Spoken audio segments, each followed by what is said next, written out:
Hello minasan, konnichiwa! Sobrang nakakapagod tong araw na to. Ang dami naming pinuntahan, pero masaya naman. Maaga nga dumating sila mama sa bahay. Tapos, pagkadating nila, inayos na kagad namin yung mga gamit sa sasakyan. Pagkalapag namin sa mga bata sa sasakyan, umalis na rin agad kami.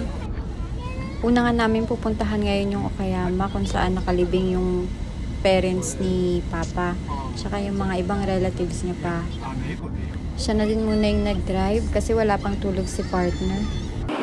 Grabe, sobrang ganda talaga dito. Kahit na nakakapagod yung biyahe, marerelax ka sa ganda ng tanawin. At ito, nag-stop over muna kami saglit para makapagpahinga at makapag-CR din sila mama. Say hi to my baby! At ito, medyo malapit-lapit na nga rin kami. Sobrang ganda rin talaga ng lugar dito. Malapit lang sa mga bundok. Ang gaganda pa ng bahay. Mahigit 2 years na ako dito sa Japan, pero halos araw-araw na-amaze pa rin ako sa lugar. Dumaan din muna kami sa City Hall sa Okayama para kumuha ng birth certificate ni Tomo. Buti na lang may ganito dito. Pwedeng maglaro yung mga bata tsaka ilapag yung baby. Kahit pa paano nakapagpahinga ako sa glit. Wow, yung to. Gambare. Oh.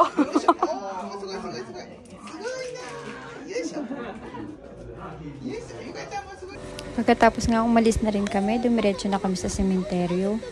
Pagdating namin sa sementeryo, inasikaso na kagad nila mama tsaka papa yung mga bulaklak at tsaka nilinis yung mga nicho.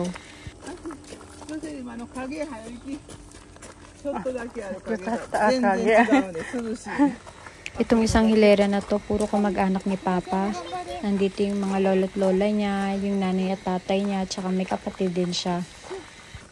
Yung nasa dulo, sabi nila, ano daw yan, sundalo, namatay daw sa World War II.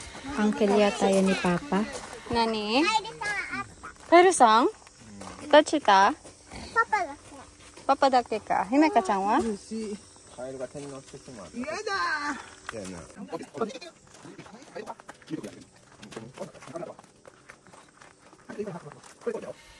At ayan si Hime at saka si Yuka yung pinaglagay ni mama ng mga flowers.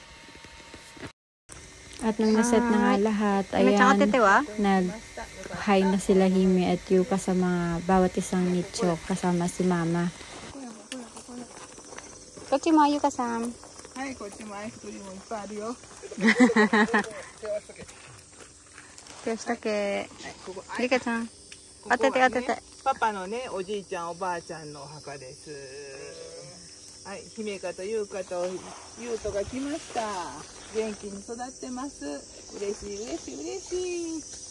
お嫁さんのジョセリーも来ました。みんな来ました。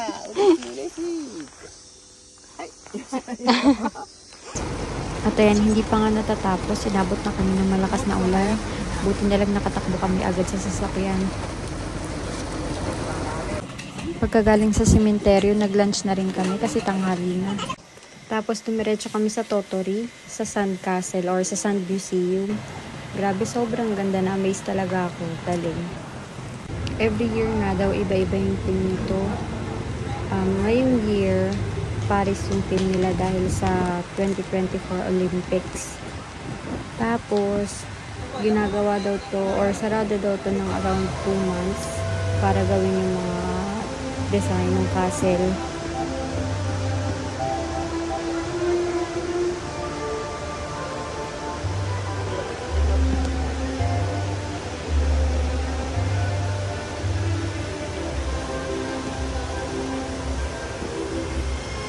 O diba, ang ganda, ang bongga pa ng background music.